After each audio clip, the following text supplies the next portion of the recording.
Next up, we have Olav, who will talk about his work with portable EEG devices in hospitals and in the space sector. The floor is yours, Olav.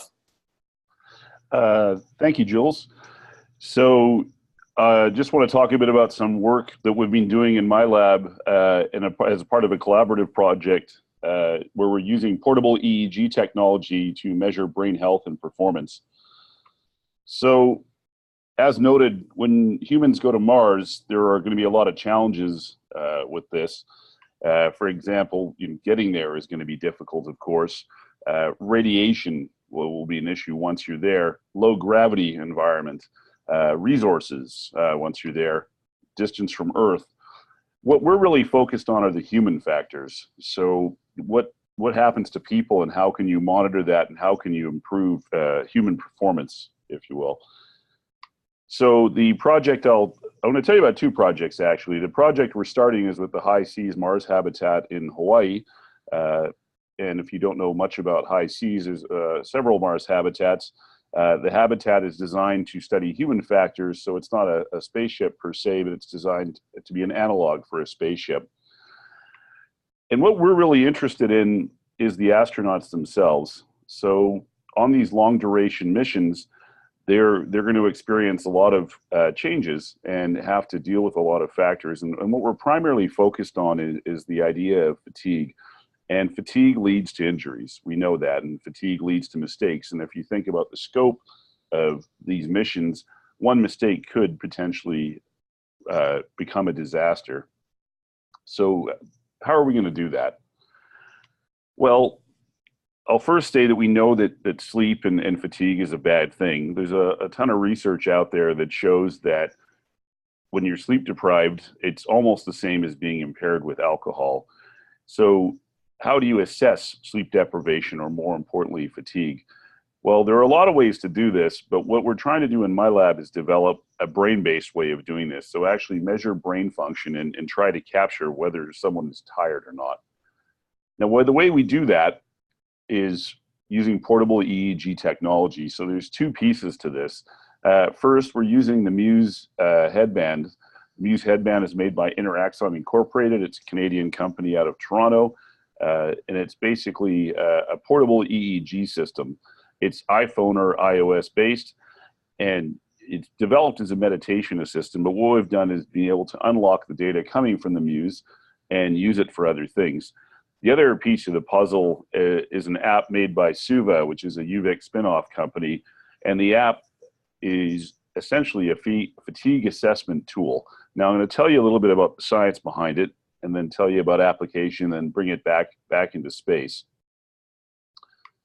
So right now what you're seeing is circle flashing, and we like to call it in my lab the world's most boring video game. But what happens when you see that circle is your brain naturally responds to that. It's processing that there's something there and it's flashing. And that's our game.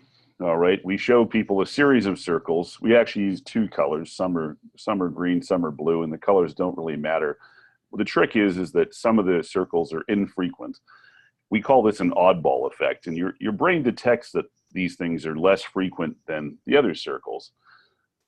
And what we do is, while you're seeing these circles, we record brain activity. So you're looking at the human electroencephalogram, or what people call brain waves, and we're recording that. Now, a lot of people are familiar with EEG in this context and realize that you can record what we call continuous EEG. However, we use it a little bit differently. What we do is look at what's called an event-related brain potential, or an ERP response. So when the circle appears, your brain responds to it. And if you look at the green line on the figure there, what you'll see is the brain's response to that circle. The early bump at about 200 milliseconds is negative. That's called an N200, and it's general processing of the stimulus. The larger bump to the right is called a P300, and that's essentially your sort of updating of the fact that this thing is appearing and how often it's appearing. Now, this event-related response is really interesting, and it's what we're leveraging. Now, we haven't discovered this. ERPs have been around for quite a long time. What's novel, if you will, is the fact that you can measure this with a headband and an iPhone. Now, we've done this primarily in a hospital environment to date. So what you're looking at are medical students here in Victoria, British Columbia, and they're working with a simulated robot patient, and they actually perform 12-hour shifts. And the whole point is to get them to experience in a simulation what it's like to be working in an emergency room or in a hospital environment. What we do with them is at various points throughout the shift, we pull them aside and we do a fatigue assessment. Now you're actually looking at a prototype version here. The gentleman sitting down is wearing a Muse headband, as you can see, and we're actually running the test off of the laptop in this case. This was a couple of years ago, and we should probably update our imagery, but now of course we're doing this off of a phone. And they play the oddball game that I told you about, the flashing circles.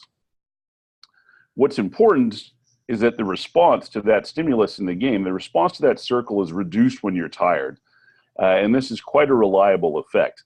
So again, the science behind this isn't new. The new part is making it portable.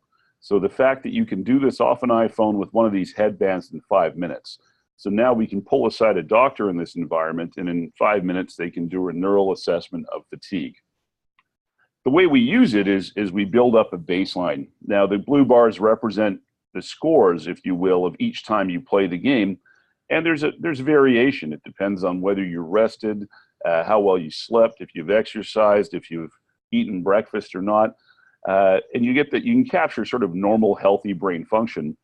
What's important for what we're doing with this is when you're tired, your scores fall below that range. So that brainwave response is reduced, and therefore you have a portable fatigue detection system.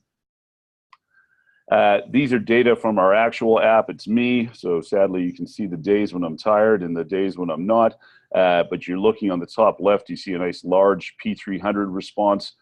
Positives down in this instance due to an electrical convention.